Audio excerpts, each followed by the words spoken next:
2017. I was engaged to be married, ended the wedding literally 10 days before the wedding. Wait. Hold up. Time out. Hold up. You got engaged out of your own desire to be married to this person. Yeah. 10 days before the wedding. Yeah. You canceled the wedding. Yeah. Why? Dude, listen.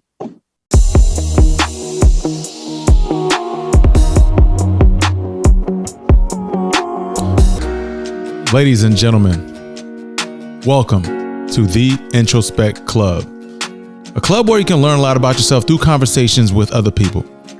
My name is Jeff, and I'll be your host.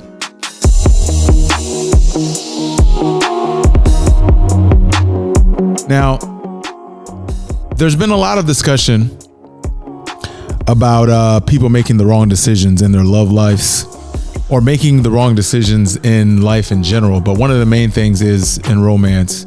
I have a lot of conversations about this because I'm very fascinated about the idea of people connecting and doing right by themselves and the people that they serve in their lives, especially in their romantic lives.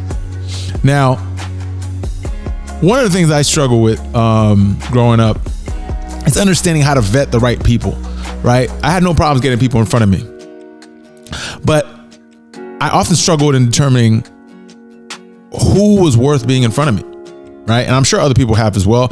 And I'm sure a lot of you have seen someone in a relationship with a significant other, and you're like, why are they with them? Like, there's like all kinds of red flags that they're struggling with. But you wonder how they got themselves in that situation and why they don't leave. Or you see a couple that works really well together and you wonder, was it just fate? Did they just know? Or did they have the skills to really determine who was right for them? Let's try to dig into that a little bit. And I want to speak with someone that's a bit of an expert in this space. The person that I'm going to bring to you guys today is a best-selling author, believe it or not, right? Everybody tells me I should write a book, but I don't know if I have the balls or the patience. But rather than write a book, I'd rather bring somebody who wrote a book on a lot of these topics and who's a professional dating coach, male dating coach. I like speaking with male dating coaches because I think there's a large saturation of love coaches that are women, which is all great, but I think the male perspective brings a different flavor to the conversation. So without further ado, I want to bring DM Woods to the Introspect Club. Welcome, man. How you doing? Happy to be here, man. I felt like I was on a magical carpet ride coming into the podcast. Why you say that? Man, the music was phenomenal, man. It's like super chill and, you know, I felt like I was floating. Welcome to the Introspect Club. Heck of an intro, man. Heck of an intro. Appreciate it. No problem. Can you give everyone like a quick tidbit about who you are, what your mission is, and what you're trying to accomplish with the people you serve? Yeah, most definitely. So my name is DM Woods. I am a dating coach expert, but I'm also a #1 dating best-selling author. And I'm really, really happy just to be able to share my gift. My gift is being able to inspire, advise, and motivate others. And when I connected the dots, it just so happened that God led me down this path. And now I'm here to inspire, advise, and motivate others, man. So I can't wait to get started and drop as many gems as I can. Right on, right on. One of the things that you mentioned to me, I feel like every dating coach has like a certain niche, right? Like a certain niche that they use to kind of like inspire people and like bring a lot of knowledge to them in the space of like romance. Like what's your niche? I know you told me, but I want to make sure. Yeah, most definitely. So it's going to be vetting and also showing singles how to put compatibility first. Okay. So I vet based off of compatibility, because if you look backwards, most of your relationships didn't work, not because of chemistry, but most of them didn't work because of compatibility. So I try to bring that forefront to singles' minds so they can actually get more quality from their experience. So like, when you say compatibility and chemistry, right? I feel like people misuse or interchange the term, right? So like, what's your definition of chemistry and why is it different from compatibility? So you have two different types of chemistry. Okay. One, you have that emotional chemistry. This is the chemistry you build with your friends, but it can be very, very dangerous because this is when opposites can attract. You always know all your friends, you probably connect with them very, very well. But there's also at least one or two friends that you can't stand, but you're still friends with them. Okay. Right? Okay. So that's emotional chemistry. It's based on the emotional connection that you have with somebody. And this chemistry can build up over time.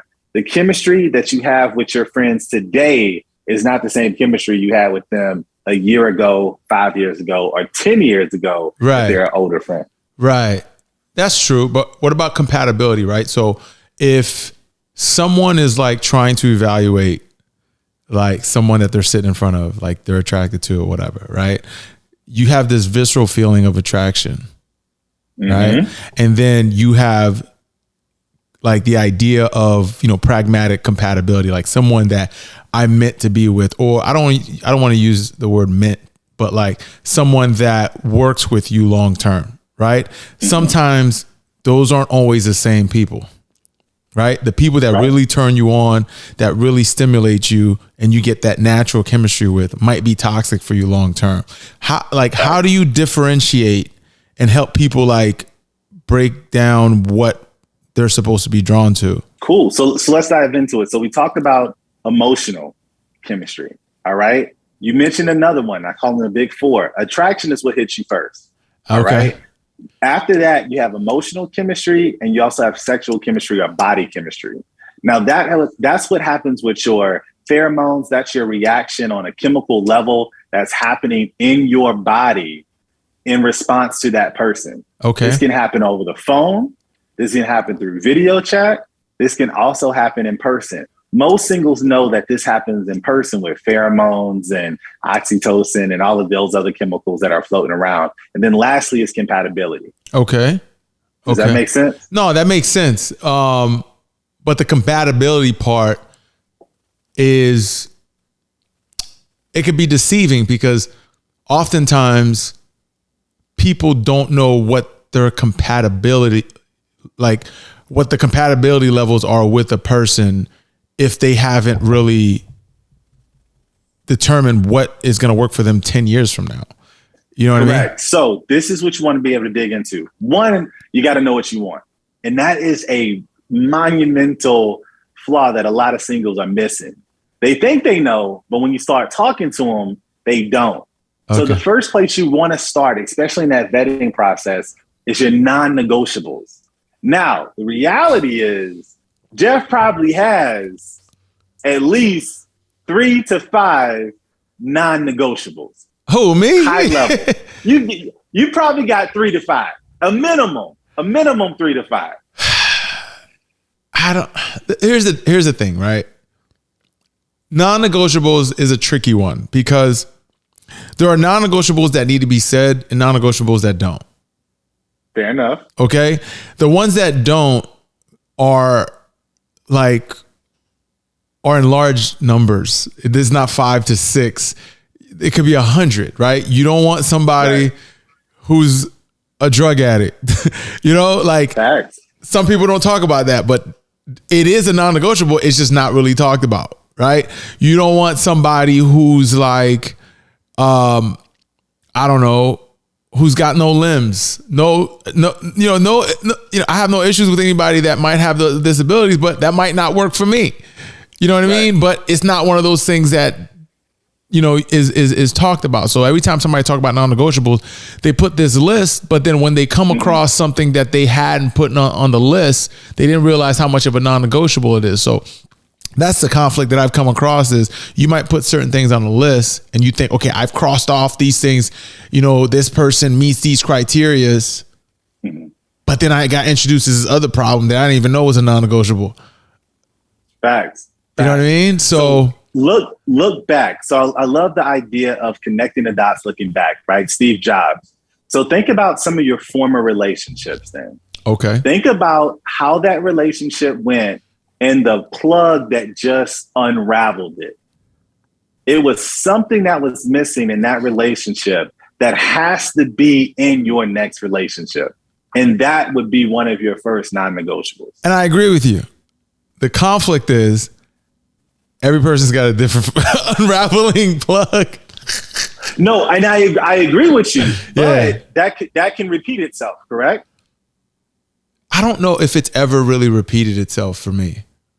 I think it's I think once I've determined like what I don't like, I avoid it like the plague. Okay, so that avoidance, is that something, and think about the maybe 2 to 3 of these, right? Is that something that when you can honestly look at a person and determine it, or do you have to get to know that person before you find it out? I think because of my experience with those things, I know what to look for to know if they're present in that person.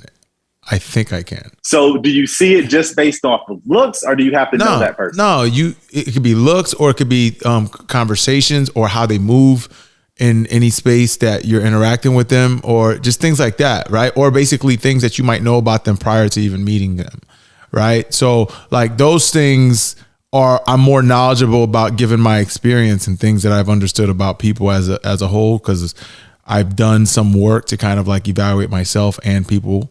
But yeah, I don't hesitate in like identifying those things, even though they might be minute to somebody else. You know what I mean? So one of the things that I teach singles. Am I in class right now? Am I in class? I feel like I'm in class. Listen, this is important, right? Because a lot of singles struggle with this. So when you look at it, a lot of singles have a very difficult time being able to identify this. But this is one of the keys to dating. A person is the most honest that they will ever be when you are meeting them for the first time. Really? The more, check this out. Hold up. Check this out. Check this out. Check this out. Check this out. Check this out. We internally have a desire to make as many connections as possible. Okay. When we meet somebody that we like, we want those connections to be there, correct? Sure. We're looking for things in common. Okay. Now, people will start to flex and say, oh, well, yeah, I kind of like football, when they don't necessarily like it. Okay. But if they don't know that you like football and you're able to ask these questions in certain ways, you're able to uncover a person's true feelings quicker than investing more time into getting to know this person. Does that make sense? I hear what you're saying, but I think even in those scenarios, people will put up a front of like the most pleasant and attractive attributes and put it forward, even if they don't know who you are, right? They might not know you like football, but they might have a general idea that people in general like people who, let's say, are educated or are, have certain accolades or certain talents. Like a woman might say, oh yeah, I love to cook, or I love to do this. Or a guy might be like, yeah, I'm in the gym doing X, Y, and Z. He doesn't need to know that she's into that. He might make that assumption and just completely fabricate this persona. So my thing is like, I don't know if I fully agree with the idea that people are their most honest selves when they're first introduced. Maybe I'm misunderstanding what you're articulating, but that's how I'm taking it. Am I crazy? No, I definitely see your point. And this is the thing. What's beautiful about dating is everyone is going to have different experiences. Okay. Everybody's going to have different viewpoints. But one of the things that I can tell you is so many singles are right now sincerely frustrated.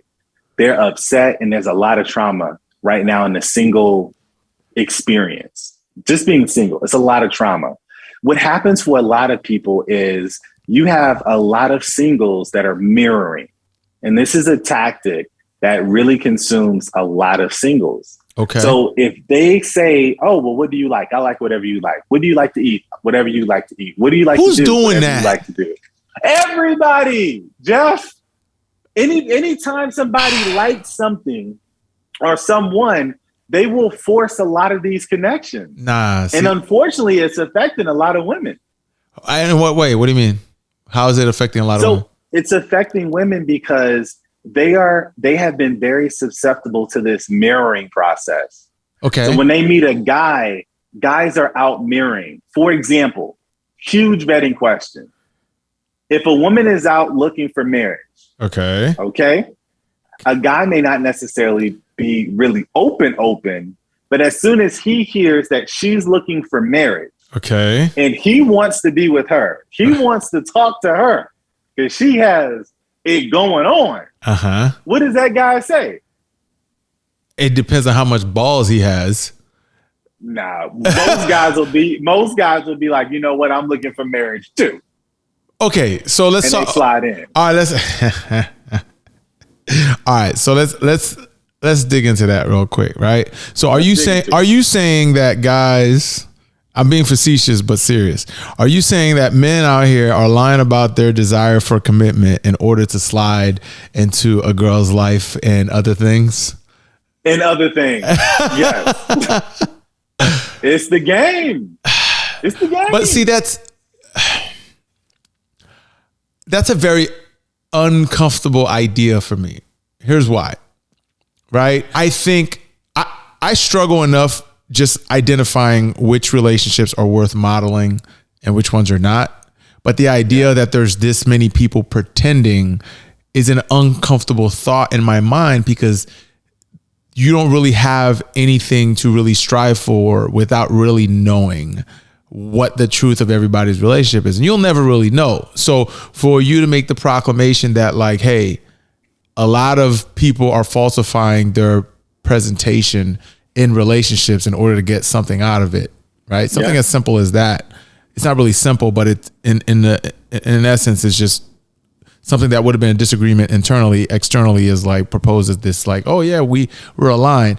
Like, I just don't believe in that. And it just hurts me to think about that people are fronting like that. Man, they're front, but some of them don't even know that they're fronting. How about that? What does that mean? All right. Pew Research came out with an awesome study for 2020, right? One of the most comprehensive dating studies out there. Okay. And what they found out was the percentage breakdown of what singles wanted. All right. So there's a category of not wanting anything. There's a category of only wanting something casual. Okay. There's a category of not knowing what they want. Okay. And there's also a category of wanting something serious. Okay. All right. So serious, don't know, casual, don't want anything at all. What percentage do you think was 50%? I think it's the not knowing. Not wanting anything at all. 50% of the singles out there don't want anything at all. Yeah, but how are they determining those responses? Or are they just like professing that they're not looking for anything at all? Or are there other cues that they're using to determine the state of what they're looking for? No. So when they polled this group of singles, and I mean, the survey was just phenomenal. It was phenomenal. And it's the most comprehensive study that has come out recently, right? During this time of COVID. What they found out is that 50% of those singles were not looking for anything. So when they were asked, what are you looking for? The answer, not looking for anything, like they're not even wanting to be in a relationship. 50% of the singles that were polled and surveyed don't want anything. They're off the table. I don't know. I'm skeptical of statistics in a lot of ways. I can respect that. So here's why I'm like pondering about that statement and the stats you just told me. One is like, people aren't always as honest when you're asked them a question versus how they respond to stuff, right? Here's why. There was a study that once was done where they asked women, what they want a guy to do to turn them on, right? What they were interested in, what type of things they said they respond positive to, and so on and so forth, right? Mm-hmm. And they made a note of all those things. And they also asked them, like, what are the things that are a turn off? What are the things you're not into? What kind of guys you don't like, blah, blah, blah, blah, blah, blah, blah, right? And they wrote it all down. They wrote the answer. And then, at first that was the end of the study, right? Then someone took it a step further. They said, all right, we'll take account of these notes for these women, right? And, you know, a lot of these women volunteer for this study. There was another portion of the study where they measured vaginal secretion based on visual cues that they were showing the women. Okay. I got you. And then when they showed those cues and they measured the vaginal secretion and I guess blood flow and so on and so forth, sometimes also brain patterns and brain waves and stuff like that, they saw that a lot of what actually turned them on didn't truly reflect what they wrote down. So I think sometimes people write down what is ideal, what is nicer to hear, at least for themselves, but might not truly reflect what they ultimately desire. Somebody might say they're not looking for anything because they're too scared to say that they're only looking for something casual. Or somebody might say they're not looking for anything when in reality they're looking for something serious, but because they haven't found it, they want to make it seem like, oh, I wasn't looking for anything anyway. You know what I mean? So I agree. Those are the things that like run through my mind. Now, I'm not saying that study is completely false, but like those are the questions I would ask when I hear about statistics about what people say. The nonverbal is usually the biggest truth to me than the verbal. That's just me. No, so I'm completely with you on that. Now, this is the thing. When we actually talk to a lot of singles out there, right? I'm sure you hear this quite often. What? I'm working on myself right now. I'm taking care of my kids right now.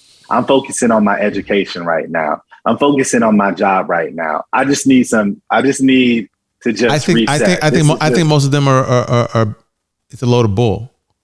You think so? I think so because I don't think people are confident enough in themselves to be vulnerable in how they describe their romantic experience. No one's gonna say, yeah, I haven't found the one. I've been going on dates. Nothing seems to be working. The last 3 guys or 3 girls broke up with me. It's just been a bad experience. They would rather say, I'm working on me right now. Yeah. And, that's the linchpin right now. And that's why I say earlier, there's so much trauma. Sure. Because that 50% are individuals that are literally checked out because they've had their heart broken. Yeah. They've been frustrated. They got so much and they take themselves out of the market. Yeah. And we see this with so many singles. They tried dating, online dating, and it didn't work out for them. So now they're just pulling themselves back. But the reality is online dating only works, depending on the study that you look, for 25 to 33%. Most people that do online dating, 66 to 75% of those individuals, it doesn't work. Yeah, but that doesn't work out for them. But that's life in general. I think. Yeah, I agree with you. And the definition of working could be, a relationship, casual, or like maybe friends with benefits. I don't know what people are pursuing individually, but I do agree with you. Like, yeah, it doesn't work for everyone, but at the same time, it's a reflection of what the reality would have been outside to some degree, because some people don't function. Like I live in New York City. I think the entire city is a damn dating app, right? You meet so many random people from so many different walks of life that you normally wouldn't have by being in another city, right? And then when you introduce an app, that's just another exponential nonsense. But if you live in, Timbuktu somewhere and you are given an app, you're given the same amount of volume as a big city and are forced to learn the realities of your market value. So I want to ask you, like, online dating, like what are some of the things that people are are struggling with in vetting through online dating, and how can they better identify what they should be paying attention to? So I think one of the biggest struggles is for most people. Yeah. Let's speak for most people. One of the biggest struggles is expectation. Okay. A lot of people think that they're just going to go on online dating sites and it's just going to be fireworks. It's just going to be fireworks. But the reality is 80% of the singles are only trying to get with 20% of the hottest people on the app. Yeah. So what is the experience of most people on dating apps? What is the experience of the other 80%? This can be very hit and miss, especially based on the app. Yeah. And with more people on dating apps now than ever before, due to the pandemic, and also fraudulent accounts, fake accounts, people that tried it, not really interested, people that's just doing it for fun, those odds have went down significantly. Yes, there's more people, but there's also a lot more fluff to go through. Mass hysteria. Mass. It's fluff everywhere. Okay, so how does somebody navigate? How does somebody navigate something that seems so, I don't know, endless and daunting? So I think the first thing is you got to make sure that you put your best foot forward. Okay. You got to make sure that you have the best profile, a quality profile. And that quality profile will yield better results. Okay. All right. Unless maybe you're part of the 20%, you could throw up 1 or 2 pictures, no bio, and it's just gold for you because just those pictures. Six pack. It's just you can't resist it, right? Okay. So if you're like the average person on a dating app, you want to make sure that you have anywhere from 5 to 6 pictures. Okay. You want to make sure that you have 2 full body pictures. Okay. You want to make sure that you have a complete bio.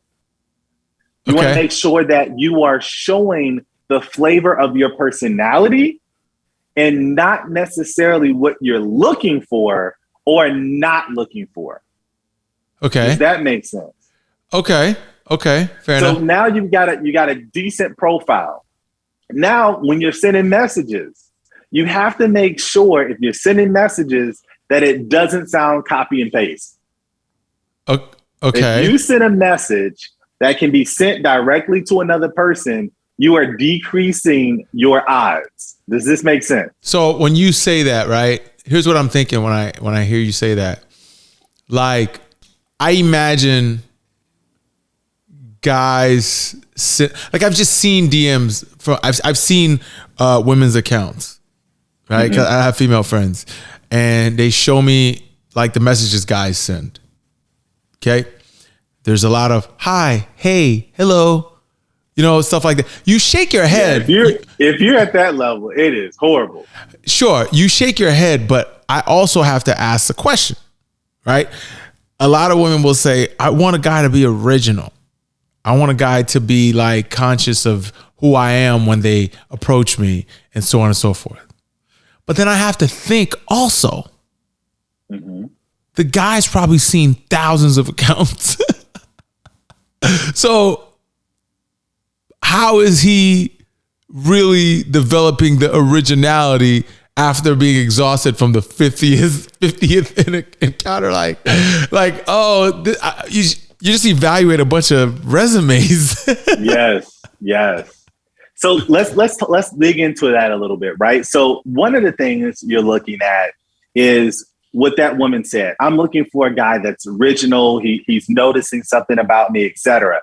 I'm going to go back to your vaginal secretion study. Okay.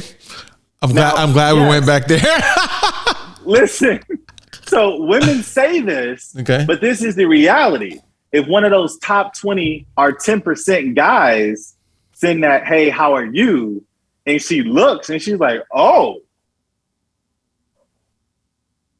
would entertain that. Oh, no. Oh, yeah, I agree with you 1,000%. If Brad Pitt said hi and forgot to type in the letter I, it would just said H. Exactly. Like, so that's the thing. Like some of the tips that people say to do only apply to people of like a certain caliber, right? So when you say be original, do this, the top 20% aren't really having to do that. Coach the average person out there, right? Got it. I coach the average person out there because I'm focusing on them because they're the ones that are having this difficulty. They're the ones that's going to have to send these creative messages, but also be able to navigate through the 50th application, right? So how do you do that? So there's literally tricks and tips that you can use. You can come up with a message that's standard that you can add to, and you can send that message off probably in a minute or 2 minutes. AKA cut and paste. Well, hear me out though. Hear me out. It can't be our cookie cutter cut and paste. Oh my God. Remember that. Remember, because that's one of the things. If they can look at this and say, dang, he can send this to somebody else, you're already losing. Yeah, I hear you, but there's still some level of like repetition. There is a level of repetition. There's a level of repetition. There is a level of repetition. If you want to be able to get that mass out. It's like sending out like mass email, mass what is it? You know when you get those things in the mail? Hey, we'll buy your house. You know what I'm saying? Like, I'm pretty sure. Hey, Jonathan. Yeah. We will buy your house. You got a birthday. 123 Main Street. You got a birthday coming up, don't you? I always have a birthday coming up. That's a part of being alive. You know what I mean? Oh. You know what I mean? But, yeah, that's what you got to do, man. Because what happens, I don't know if you've ever have seen a single try to come up with a message and not know what to say. What do you mean? It takes them like 5 minutes. What do you mean? Okay, so I work with singles on all different kind of levels, right? Okay. They come across a profile, and a lot of people, they don't even know what to say. Okay. They don't even know what to say to this person. Now, okay. A lot of the highs and the hays and the how are you, bro, I've been trying to help those people out for a long time. I feel like that's just, they just shooting, man. It's just rapping. They just shooting into the crowd. Now, what I believe is you can actually teach people a way to come up with a message by a standard repetition, right? Hitting the intro, something you notice, stating your name, asking a question, etc. But people don't even know how to do this, man. You laughing, but it's hard out there. Here's why I'm laughing. You're not wrong. But why I'm laughing is like a guy could come up with so many different ways to enter a conversation and finally have the right message. Like, oh, I got it. This is a message. She might not even reply, my G. She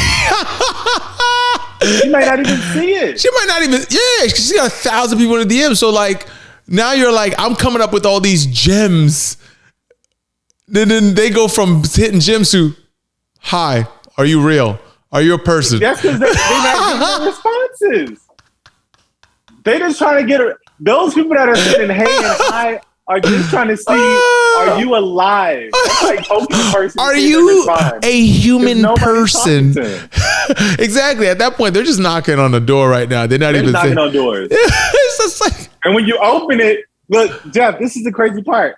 When you open the door, you're like, hello? Yeah. Hello. It's like, you just said hi. Yeah. Why the heck are you saying hello? They're so happy that they have a person with a pulse. It's bad, man. They're like, oh, damn. Oh, they're speaking. There's 3 dots. Then they don't know what to say. They don't know what to say, man. Okay. So here's the deal, right? Like, if you're looking at a profile, right? I think like people who have profiles, to your point, like where you got a bio and then you have like photos that like exhibit like personality, things you're interested in, that is like easy to generate conversations. But facts. There are people that just take a bunch of selfies. Okay? And no bio. No bio, take a bunch of selfies, nothing. Duck lips, and they're sitting in a car. Oh, half of the photos are sitting in the car. It's the same car, same day, just different angles. You know what I mean? And like, I honestly, like, I don't think those people should even be on like the marketplace. But those are the people that just put it out there because they're bored, just want to see. Sure. Their family forced them. Are they going to take them off of the wheel? You know, to bring somebody home. Yeah. Fair enough. You know what I'm saying? A lot of those people, all right. You know, I'm going to set up a profile. I'm only here because my friend set up my profile for me. So it wasn't me. All right, so you got a lot of that. And then you got bots too, man. It's bad. Especially with some of these apps. It's really bad with the bots. I haven't seen that many. If you've ever been on Tinder, is the Yeah, king I of don't. bots. I'm not on Tinder. Bumble is probably second for bots. Yeah. Match is third, but it depends on what app you are. Some apps are not really bot apps. Okay. All It's right. not as bad. Okay, so give me an idea of like whether you are meeting somebody in person or you are online dating. What are some of the things that, let's start with like guys. What are some of the biggest struggles guys have in vetting the right person that they're looking for and why they struggle to do that? So with guys, I really think it's going to be based off the intention. Okay. Based on where a guy is in life, because things have also shifted up in the dating world. A guy might not necessarily be looking for a relationship. Okay. So it's based on where he is. So the easiest thing to do is to find a person that is aligned with what you're looking for. Yeah. Sometimes the hardest thing to do is to wait for that to happen. Oh, okay. I think I know where you're driving at, but go ahead. All right. So it's easy when you find somebody with like looking for what you're looking for. That's easy when you find that person. Yeah. The act of finding that person, and when you find somebody that doesn't match up, but you really like them, to tell that person goodbye is hard as hell. That's because they almost. That's a good point. Because if you think about it, like if you're looking for something and if you have a specific taste and you're only looking for that, you're basically signing up for celibacy. That's just what it is. Until you find it. Sure, but some people don't find who they're looking for ever. Yeah. Right? So when you're telling someone to let someone go that they're not really compatible with or whatever, but they think are it's nice. Almost compatible with. Sure. They might make them a placeholder until they find what they're really looking for. I've seen that happen. Facts. You know what I mean? And that placeholder, I firmly believe if you're looking at it at a energetic standpoint, okay. If you're looking at it from a universe standpoint, even from a God perspective, that placeholder can actually delay you from getting to that person. Sure. But I also question if you don't have experience, you might stumble when you do meet the person that you want to be with. Agreed. So how do you balance that out? Because we can't just all be virgins out here and all of a sudden think you're going to knock it out the park. You know what I'm saying? Like, all right. So I'm not a sex coach. I know, but you get the premise of what I'm saying. Yeah. So most definitely, what I do believe is that a lot of singles, because they have removed themselves from the singles market, a lot of their social abilities have atrophied. Yeah. And that's something that is not good. So I encourage singles to even stay in the market. If you're a single person, you should have some type of activity going where you're at least meeting a couple of people new a month. But if you're not meeting anyone, you're not having any conversations, and you've just taken yourself out the market, you are 100% right. When you finally meet that person, you're going to sound like Charlie Brown. I like your hair. Hey, hi. Hey. Yeah, that's I've seen that happen. I used to be in situations like that. Like when I was younger, when I didn't have any real experience, I was like focused on I was in school, getting my, degrees and, focus on career and stuff like that. And when I like meet somebody, like I was a whole chump. You know what I mean? Yeah. And even when I didn't want to entertain anything other than what I thought was worth my time, when I found something that was worth my time, I was fumbling. You know what I mean? It was horrible, right? So like, so what do you tell these guys, right?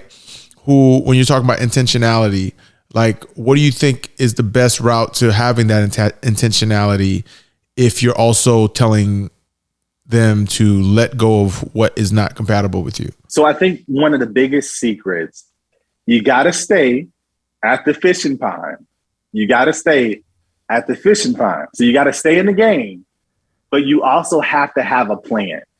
Okay. So when you're meeting a person, even for the vetting aspect before you allow your personality to show, etc., I think that you should have a standardized vetting process that you're asking compatibility-based questions so you can get in the game. Because if you have no idea what the second question or the third question you're going to ask in your vetting experience, when you get to that point and you get to the second or third question and you haven't used that muscle, you're going to be, so what you're saying, you should cut and paste questions? No. What I'm saying is you should have a plan. You should have a plan on the questions that are important to you for your vetting process. Turn on the copier. Yeah, we're going to do it. I firmly agree with this. No, I don't disagree. I'm being facetious, but like it just reinforces the fact that like if you're dating a lot, you're repeating a lot of steps. You're introducing yourself a lot. You're probably telling some of the same stories multiple times to multiple people, right? And to your point, yes, it's good to have that experience to keep it on your belt. But I think the people who have that experience a lot, dilutes their you know how when you do something for the first time and you like it, you're like excited about it, right? Mm-hmm. You're like, there's a lot of discovery here. There's a lot of opportunity and so on and so forth. But if you are in the market for quite some time, you might get exhausted and not even really carry out the process that you're talking about with any form of enthusiasm because of, the history of what comes before it. Right. So I'll say this, right? Routine and process is probably one of the biggest secrets to most of the successful people there, whether it be in the routine and how they wake up in the morning, fair enough, a routine on how they do business, etc. So developing that routine, I don't think it necessarily takes away from the experience. Okay. Because at the end of the day, it's fishing. If I go fishing, I have a routine when I fish. Okay. I know I got to put the bait on the hook a certain way. I got to make sure it's lined. So I'm used to that process. Now, I may not necessarily catch a fish when I go because it's not called catching, but I have to have that process and that routine to fish. Yeah, but if you're in the top 20%, it's called catching. No, that's different. Yeah. That's different. You got that one. That is catching. Wait. So what are some of the struggles that women have in the online or in-person market in terms of like vetting and like just existing in that space? The biggest thing that they deal with is going to be mirroring, not being able to be transparent. Then, like women not being able to be transparent? Yes, because they have a lot of fear. Even when it comes to what a woman is looking for. Okay. What she's looking for. If she's looking for marriage, a lot of women are very fearful or conscious of saying that they want marriage. Because they don't want to scare the guy because it runs off guys. Yeah. But the question is this. If a woman said that to the right guy, would it run him off? If a woman says she's looking for marriage to a guy that's looking for marriage, and that's not any part of my coaching, I'm just giving an example, would that run that guy off if he's looking for marriage? I'm trying to think because there's some truths. I'm not saying this one in particular, but there's some truths that aren't worth saying up front, or it's not worth saying to everybody, right? So if you're looking for marriage and so on and so forth, yes, you can say, hey, I'm looking for marriage and so on and so forth, right? There could be a bunch of other things you're looking for. Facts. Right? Some people might be looking for someone who makes a certain income. Mm-hmm. They could be looking for somebody who is in some particular physical shape, health condition, whatever, right? But like, you're not laying all those things out up front, right? I'm not saying you should or you shouldn't, but like there are certain things where it may. I was having this conversation with this person who they had a particular, I guess, I think it was a disability. Mm-hmm. And I also had a conversation with another person who, I guess they had kids or something, and they wanted to determine like, when do they bring up these things in a conversation with someone, right? And my response to them, and you can tell me if this was appropriate or not, I think the things you say up front only should be said up front if it's a reflection of, if it has more to do with who you are than just a fact about you. You see what I'm saying? Because there are certain people who have certain things going on in their lives, but it may not make up their identity. It might not be part of their identity, right? There are some people who have kids, but it doesn't necessarily reflect how they move in a romantic environment. You know what I mean? Because you can have kids, but like if you have like co-parenting and you have a lot of free time still to like date and like be present, then like you shouldn't necessarily be like, I have kids. Is that going to be a problem? I'm not saying you don't mention your kids. I'm just saying like, you don't even know if, here's my problem, right?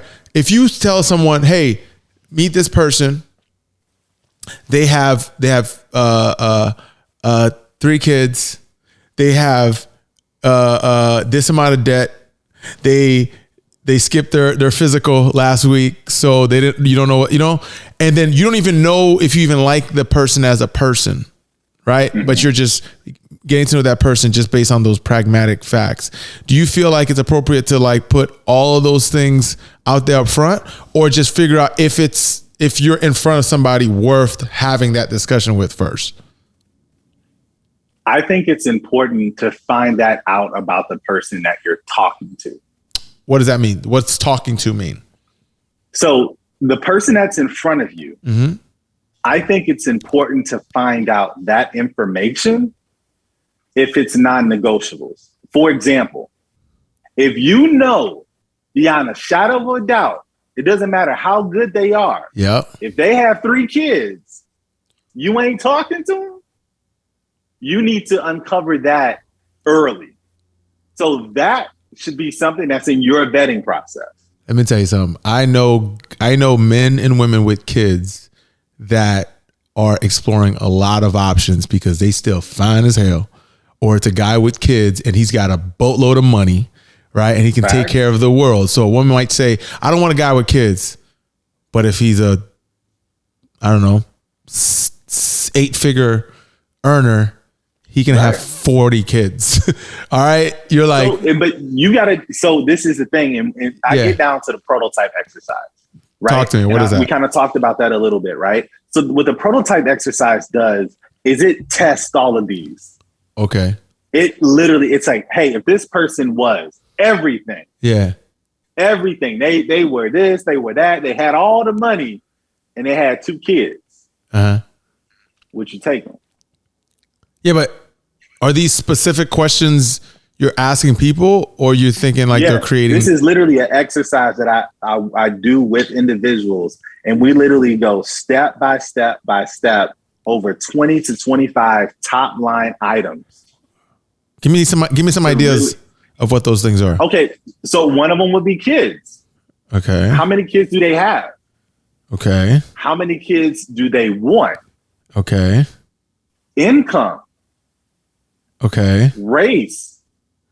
This sounds like a dating app profile. Yep, it is for the most part, but this is what people need to figure out what they want. So because you got singles out right now that are like, I got a guy in front of you right now. He has kids. I don't know. Okay. Well, don't you? I don't know. I don't know. Like, I don't want to do it. Okay. He makes 75,000. I don't know. The definite answers out there that you should have when you're meeting a person, you should let your yeses be yes and your no's be no. And what makes it so confusing for singles out there is they get out there, they don't know what they want, they're on the fence, and then they meet a person that's on the fence here, on the fence there, on the fence here, and then the conversation is just phenomenal. The chemistry phenomenal. The sexual chemistry's there. The emotional chemistry's there. The attraction is there. But then when they sit in a relationship, they're like, I don't want this. I don't want this. Well, you didn't know what you want. So how am I supposed to give you what you want? And if you're willing to accept 82 cents, Jeff, God, the universe, and energy ain't going to give you $1. You accepted 82 cents. I don't know if we're talking about dating or the wage gap. We're talking about both. We're talking about both. If you take it, you ain't going to get it. I mean, listen, I'm all for being upfront. That's how I roll. But there are certain things where I feel people misjudge people based on initial information. Fair enough. You see what I mean? So like, what initial information though? Okay, I'll give you an example. Think about some of the things you said, right? Somebody might make, $300,000 a year. Like, yes, I want that guy or that woman, if whatever they're looking for. But they're not taking into account that person's horrible with money. They're in a lot of debt and they can't even buy themselves a loaf of bread. That is something that is very possible. Then you got somebody, the guy who makes 75, owns 3 houses, right? Makes it all passively, doesn't have to go in an office ever. Mm-hmm. And he doesn't have to work. He just makes $75,000 a year. He's on vacations every day. He doesn't have any real like debt or issues, right? Mm-hmm. He pretty much has a millionaire lifestyle on $75,000 passive income. Correct. But you tell somebody this person makes $75,000. Oh, no. Right. And then you hear 300, you're like, yes. And then you're confused. You thought you knew what you want based on these like very specific accolades. You see what I'm saying? I got you. So that's why I'm like, yes, to your point, which you said earlier, you got to get familiar with what you want. But sometimes people's understanding of what they want is on some surface level, like stat, right? That they don't even realize. So, and this is what you have to be able to get to, right? You will never have the perfect solution. Of course not. You won't. But if we can get you to increase your percentage of success and quality, then what the average dater is at, you're winning. And what we do, what I personally focus on is I look at each one of those individually with everything else being perfect. Okay. So I'll even ask a woman in that situation, if he made $75,000, but was everything else that you wanted, everything else matched, would you take it? And some women will say yes. And some women will still say no. I think the ones that initially said no, regardless of all these other things you bring to the table, they still gonna say no. A large percentage of them, because that's what we got to focus on. Right. We got to focus on the general population, the general decisions, because if I can help you navigate through that, I increase your ability to be successful. I think that's great. That's a great like way of like approaching it, to just like doing incremental like changes that will bring you just a little bit closer to having the options you want or the goal that you're trying to achieve. But my question is, what's been your experience personally, given what you know about this entire market? Like, are you in a relationship? Have you or are you dating, or like, what's been your experience that kind of contributed to like, your perception of a lot of these things you talk about? Man, great question. So I will tell you, I thought that I was intentionally dating for the last 10 years. Okay. But I wasn't. What does that mean? I thought I was. I was still unintentionally dating. I was still entertaining everything else, like most days. Because you out here a whole 20%. Hey. Listen, I was going on dates every freaking day, man. On the weekends, doubling or tripling up. Wait, time out. What does that mean? You were going on dates every single day? Like, do you not eat? I literally have to break do you not shower? Out a calendar. I broke out a calendar. I would do my job, excellent flexibility, because I've always been, in business banking. Since most recently I've been single. So since 2017, okay, I've been a business development lender, commercial finance. So I make my schedule, right? So what I would do is at 5:00, I knew I didn't have anything else to do. I don't have kids. I don't have a dog. I got free time and I got to eat. And I got the ability to pay for whatever I want to pay for. So if I'm going out to dinner, either you're going to come to my house or we'll go out to dinner.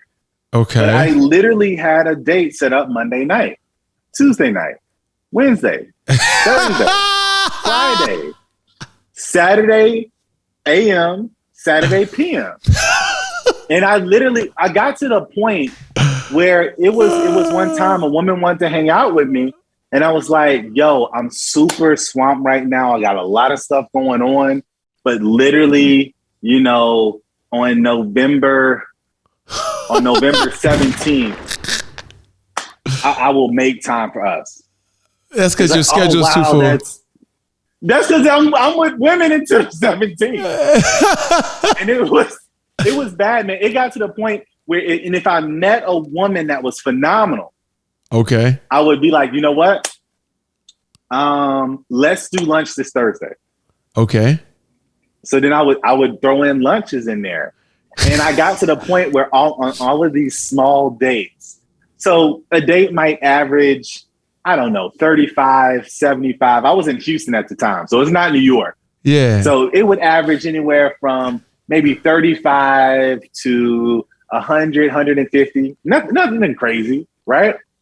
Dude, I spent over $10,000 in 10 months. I was averaging over $1,000 a month in just dating, just going on dates, eating. Because I live in New York. Because I live in New York, those aren't big numbers to me. It's not. But For I Houston, can for Houston, huge. I can see that being huge in Houston, and also like I can relate to your experience, right? I've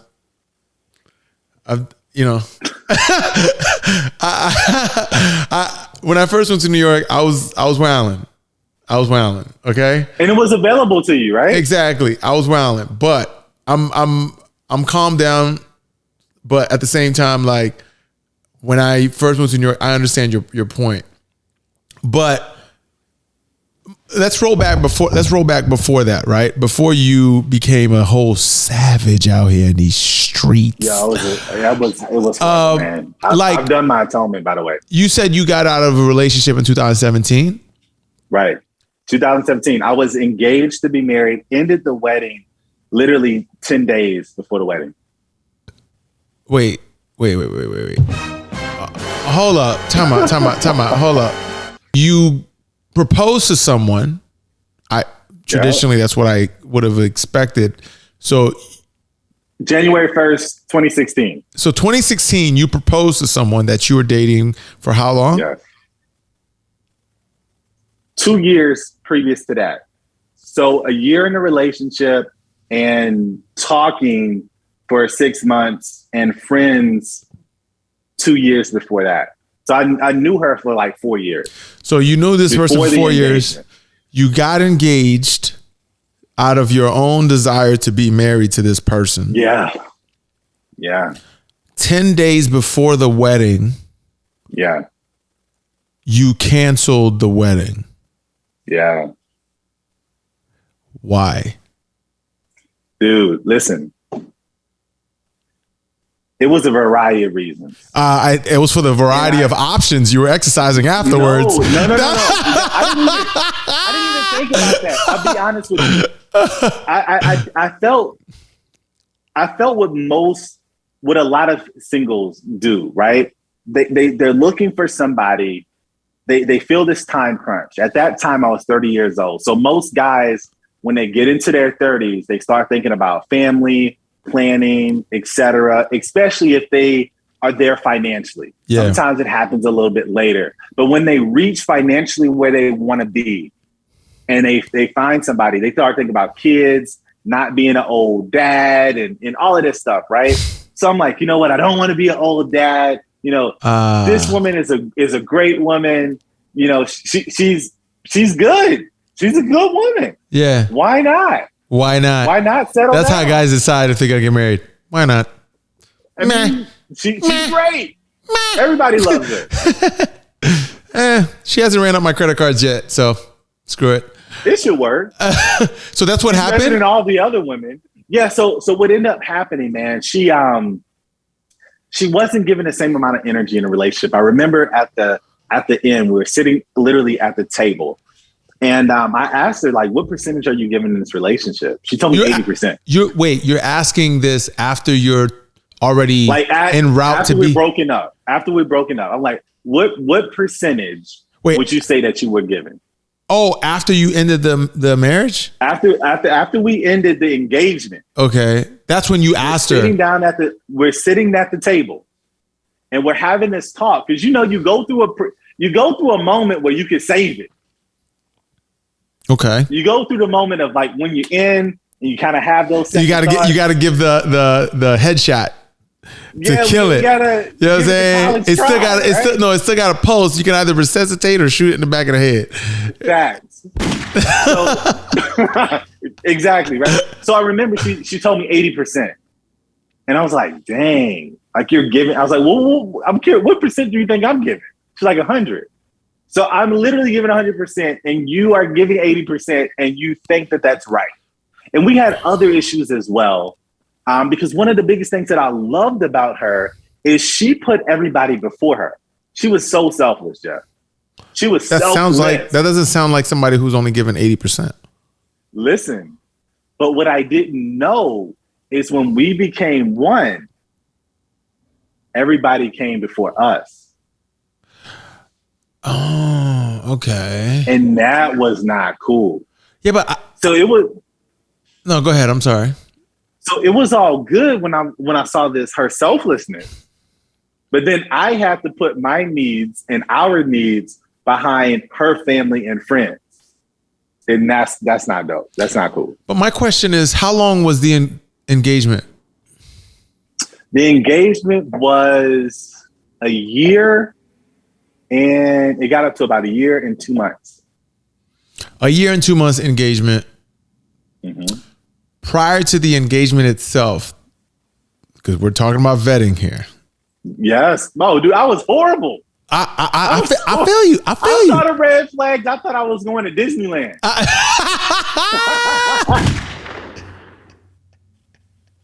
Hold on. Okay. I thought it was a carnival. You thought it was a car dealership. Wait. So, I thought it was a deal.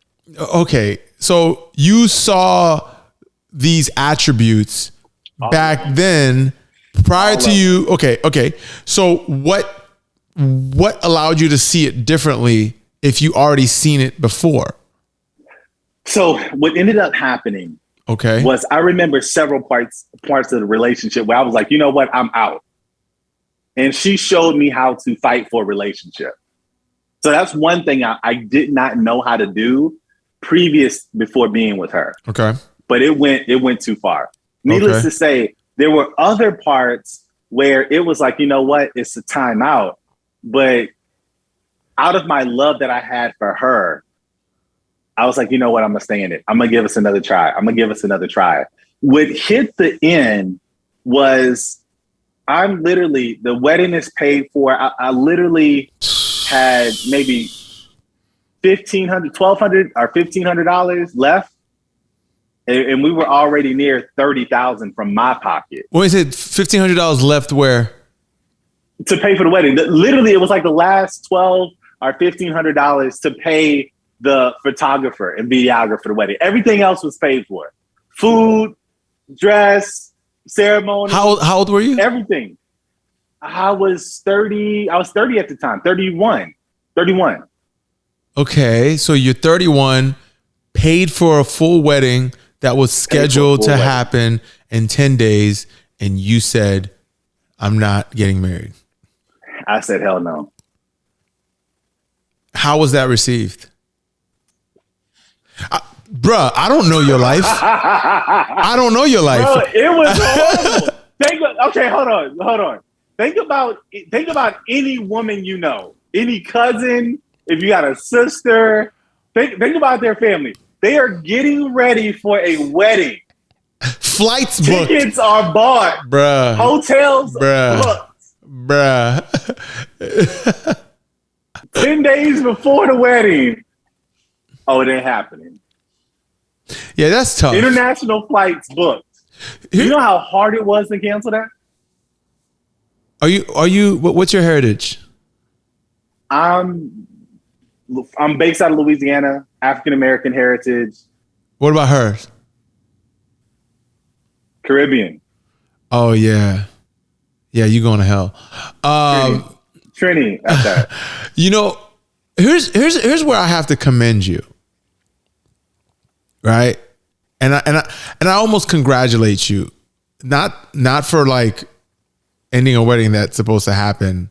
Dude, whatever. It was one of the best decisions ever. Here's why I have to congratulate you, right? Even though it's a horrible outcome that's so late in the game, right? That I don't recommend for anyone. But I know there are a lot of people who got separated and knew it wasn't going to work before they said I do. And because they said yes to a proposal, that the inertia of getting married was a train that was too big to stop. It's a hard train. Exactly. And for you to look at that train and stop it with the palm of your hands. Now, granted, it didn't happen like that. I'm gonna give you a little bit more. 6 months before that, I tried to end it then. Wait, hold up. What does that even mean? So there was another event that happened 6 months prior to that. Okay. And I was done. Then. But the inertia, the asking and all the deals that happened and all of that stuff kept pushing it. And it literally got to 10 days where I was able to get my life together. And I was like, I cannot do this. This is a mistake. So I can't take the hand credit. But a brother was dragging for like 6 months to try to get it to stop. And then it was one little event. Oh my God, this is crazy. But listen, man, this is what people are dealing with. And if you don't know what you want, honestly, if you don't know what you want, you get in situations like that, bro. You really do. Okay. You're not vetting. You're just going with the flow. They're a great person. Yeah, but see, it begs me to ask you, which goes back to everything we've been talking about today, right? So you went through this experience because apparently you didn't vet the person appropriately, right? I didn't know what I wanted, to be honest with you. That's part of vetting. That's part of vetting. Yeah. That's part of vetting, right? So you didn't know what you wanted. You didn't know how to vet the right person, given that you didn't know what you want. Now, post that relationship and post that, breakup of the wedding, you were a savage, right? And I mean that a male thought. And I say that respectfully. Okay, respectfully, you were all the other male thoughts. You were in the streets, but that horribly during these experiences you had with multiple women on the same day, pretty much, right? Did any of that make it harder for you to evaluate what you wanted because you were so distracted without any time to breathe? Oh, most definitely. I still didn't even get it until I hit around the middle part of 2018. Okay. Right before the middle part. So about second quarter 2018, I literally had a spiritual rebirth where I woke up and I'm like, I'm not supposed to be here. Whose bedroom were you in?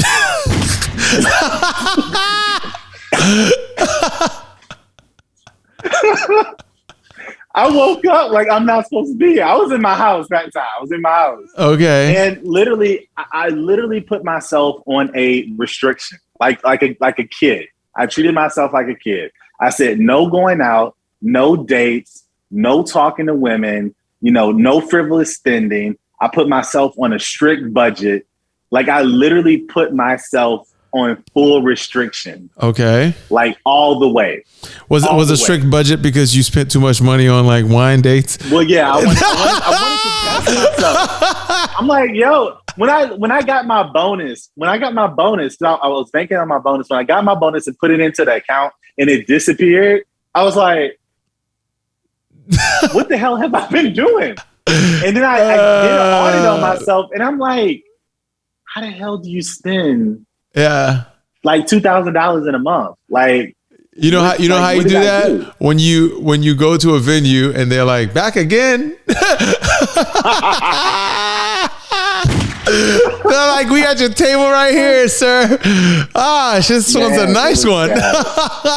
It was bad. But in that experience though, man, I learned a lot, during that transition before I got into the savagery. I had a singles group. Had a singles group. I grew it up to 2,700 people. Then I dipped into savagery. Then I got myself together. Then I started to get a semblance of what I wanted. I started to really understand who I was. Started to understand what my gifts were.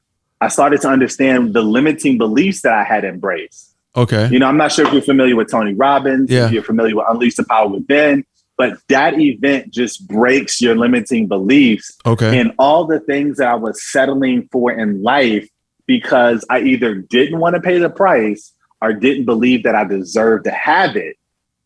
I was settling. And when I woke up, I got myself slapped. I woke up, I was like, I have to start making changes. And then those changes shifted. And I'm like, you know what? I'm not spending all of this money. I went through that phase. Yeah. Because if you're a guy that spends a lot of money, you go through the phase where you're not spending any money. Because it's the shock. It's the shock. But what I did, I learned how to vet. I learned how to vet unintentionally. Because then I got to the point. Yeah, because your budget was being affected. When you got a limited budget, you're not vetting. The only thing you're vetting is which venue you're going to go to. No. Look, I switched it up. I became the other savage, right? So it's the savage guy that's out there dating everybody, going out here. That's one. But I think the dangerous guy is the guy that's out there saying, I'm not taking you out. Oh. You only coming over to my house. Oh. I'm not talking to you on the phone. That guy. Oh. And then you come over to the phone. You come over to the house. It's clean. It's immaculate. Spacious. Candles lit. Vinyl playing. You're like, I never experienced this before. I think you know what I'm talking about. I know what you're talking about. I'm just curious. I've just never gone through that phase where I'm like, I'm not taking you out. Right? Because I feel like that is not necessarily, how do I say this? That might create a different filter in your vetting process that you might also not have been prepared for. You know what I mean? So yeah, I agree with you. So what ended up happening in that is I got good at that. Like I remember being a host. Dude, I was well, you mean to tell? Wait, you saying the savage got good at being a savage? Shocking. I remember 1 week, man. I hit Tinder hard, and I collected 50 numbers in 1 week on Tinder. Bro, okay, I was just collecting them. I'm like, dude, you sending the message, Jeff. Listen to me. How to send a message. Hi. Of course, you're coaching people on dating online. Of course, you are. Bruh. I was a savage at it. But I learned all of the patterns, bro. Yeah. Like Nikola Tesla said this, and this is one of the quotes that I live by. If you want to know the secrets of the universe, think in terms of energy, frequency, and vibration. Okay. Frequency and vibration is nothing more than patterns. Okay. If I can start learning the patterns of my surroundings, I'm then able to understand how to move. Okay. Based on my movement of X, I understand that there are 4 responses based off of that. If I focus on those 4 responses and filter out 2 of those responses and focus on that, I can increase my ability to get the quality of what I'm looking for. And I can do it faster and quicker than the average dater. So that's why in 1 week I was able to get 50 numbers, but I was vetting based on me not talking to you on the phone, you coming over to my place, not taking you out on any dates, texting only, with a connection to chilling, hanging out, or BDSM. And I was a savage.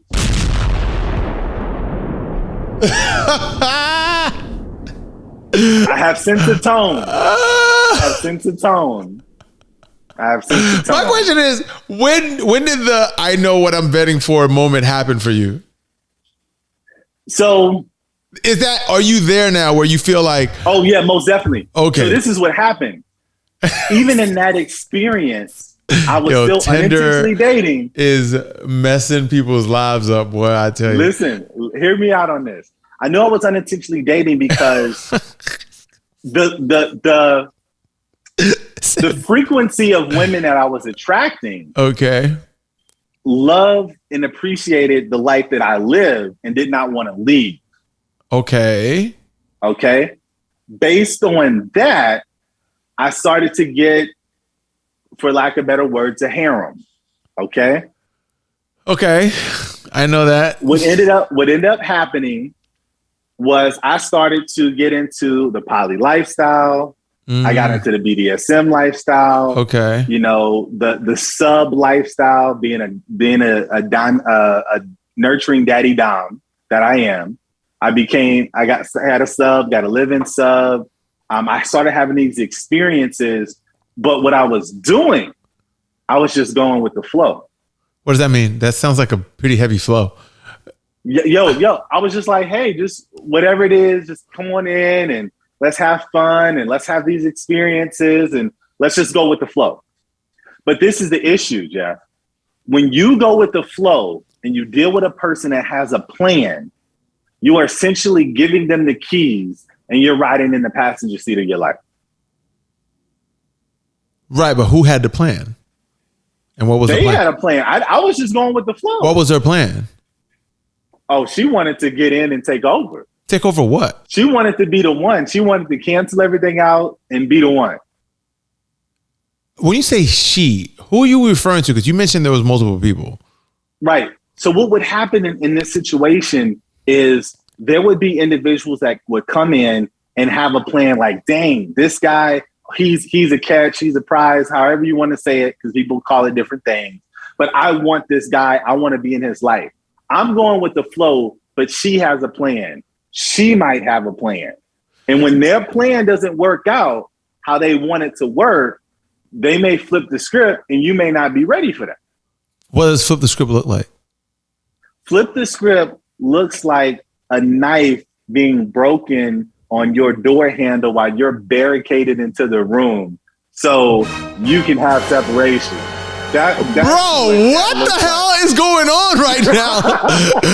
What podcast is this? Wait, hold on. Bro. Yo, I'm dead. Have you ever had that happen to you, Jeff? No, I've had crazy stuff happen. We can get into that. But like, what you're describing is that you went from being a person that was pursuing marriage, got caught up in the process, and didn't really like vet properly to be able to understand who you wanted to be with. Hold on. I told myself that. Right. And then you became a savage and we use the word savage loosely because like if you're a guy, you got the means, you got the stamina, date how many people you want as long as you're open and honest about it. But the thing is, right. You're dating all these people, you're going out. When it became a financial issue, you're like, screw this, we're Netflix and chilling. And turns out there's a population of people who likes to Netflix and chill in groups, okay? And right. Now you're doing that. And then you were basically going with the flow because I felt like it was an easy path.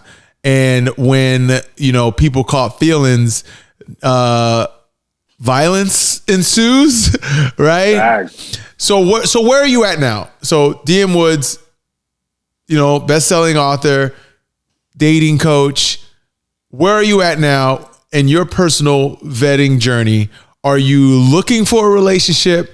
Are you looking for something casual? Are you like you don't know, or are you not looking for anything? Right? Those are the 4 categories. Okay.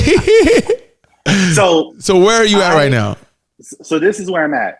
After that situation, I got myself together.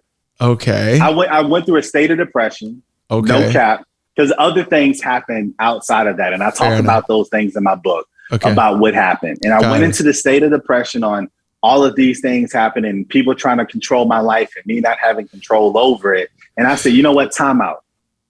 I need to control myself. Yeah. I need to have some self-discipline. Yeah. So I said, you know what? I'm not going to have sex until I find someone that is on my same frequency and a person that if they got pregnant tonight, it would be congratulations and not, oh my God. Seriously? Yeah, that's the wave. That's the wave I'm on right now.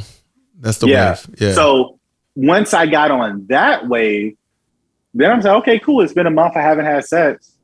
It's been 2 months. I haven't had sex. Told you. It's been 3 months. It's been 6 months. Oh, dang, I'm about to hit a year. Yeah. And this is after the vaccine. Yeah, this is after the vaccine. Look, Jeff, it shifted my whole perspective because I didn't know how much my mind was controlled by sex. Yeah. I didn't know, just being on an app, I was swiping yes to women just because of one feature. Oh, she has big breasts. Oh, she has a big booty. Oh, she has big lips. Oh, yeah. I like this. Oh, I like that. She looked good in here. And it'd be because it was like the short-term attributes that are only good for like an experience, but doesn't serve you for the duration of your life. Yeah. And if she got pregnant, it would be like, oh my God, what happened? Oh God, my kids are gonna have big lips.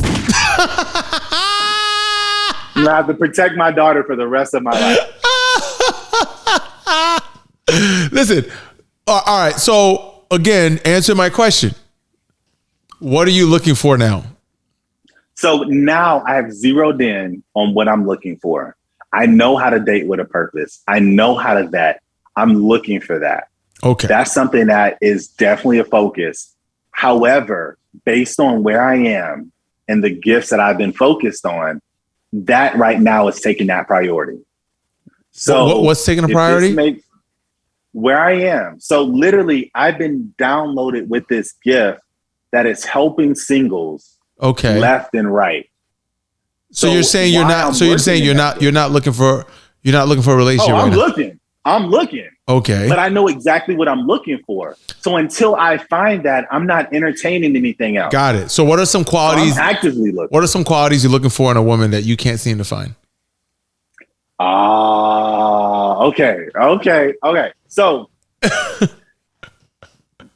I need someone that's aligned with where I am. What does that mean? Now, for the longest, I struggled with dating a woman with kids because my mom was a single mom.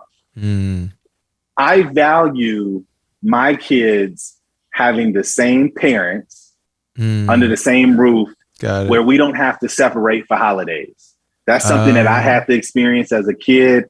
I no longer want to have that interaction. I want to do it the right way, quote unquote, the right way. Got it. To be an example for that next generation. So that is one aspect that's out there. You saying that's something you struggle to find right now? You can find a woman without kids, but then is she also aligned with where you are? I want a woman that I can align with at the same time on the frequency that I am in terms of helping people. I want a woman that is a giver where either it's through her ministry, through her gift, through her purpose, she gives to others. Some people are not on that wavelength. Okay. Their emotional awareness is not there. It's more about self or survival. God knows I don't want that frequency. So you want a giver without kids. Philanthropist without kids. You want a philanthropist without kids. That's very specific. Philanthropy. What else? Philanthropy. Another aspect that is very, very important to me is education. I want a person that values education the way I value education. So you want an educated woman who's a philanthropist that has no kids? Are those the top 3 things? Oh, I'll give you another one. I'll Okay. give you another one. I want a woman that has a Christian base, but she's also spiritual. That's a little bit more challenging. What does that even mean? Okay, so the base, as a Christian, her base is a Christian. She's a Christian. Her base. But certain Christians don't believe in meditation and chakras and energy balancing, because that would be on the witchcraft side. Certain Christians call that witchcraft. Those are very specific. It's very specific. Okay, so those are your top 4 things. Let's say that's the top 4. That's the top 4 thing, right? Or is everything else negotiable? No, my non-negotiables are non-negotiable. No. I understand the dating market clearer than I've ever understood it before. Yeah. So as a man, and I had to digest this because it took some time. As a man, we have a little bit more time. So you have a attraction level as a guy. Most guys don't hit that attraction level. The peak? Until about 40. Yeah, that peak until about 40, 45. All right. Makes sense? That's why I'm in the gym, I baby. can wait. Hear me out on this though. Because I had to embrace, I had to let go of my lack mindset. I had to let go of that limiting mindset of, damn, I'll never find that. Versus because you dated all of them already. No. I had to. Out. Even if it took me 10 years. Okay. That's where I'm at now. If it took me 10 years, I'm still not 45. Listen, that's a great thing to come to that conclusion about yourself. And like, you had a very dynamic experience to bring you to this point, like between the story of like the wedding, right? I guess whoring yourself in these streets, and then being like a sex monster, to now, like, you know, coming to a point where you can have a pointed idea of where you want to go. Although the things that you say you're looking for kind of reinforces the fact that like people's needs are so specific that it creates this barrier to finding like the person that they want to be with, because there's a lot of qualities that vary between people, that the specificity is sometimes some of the things you're looking for could contradict each other. Because sometimes like people who are extremely educated might not be the most religious. You know what I mean? Things like that. And people who are educated are probably like busy having careers, and they're not that much of a philanthropist. Like, there's just a lot of things. And I experienced that too. So I'm not just like picking on what you're talking about. I have my own demons, right? But like, I can agree with why you're where you're at, because I kind of had a similar path. I didn't end the wedding, but I kind of had a similar path. So I completely understand that. And I hope that like that experience continues to reinforce, I guess, the passion for why you want people to vet, because what you had to go through was a lot for everyone to have, for everyone who doesn't have to go through that to go through that. So I commend you for taking a path to like coaching people and bringing them to that place. Do you have any way that people can like get in touch with you? Like, do you have any programs that they can take part in? Yeah, most definitely, man. So this is what I would say.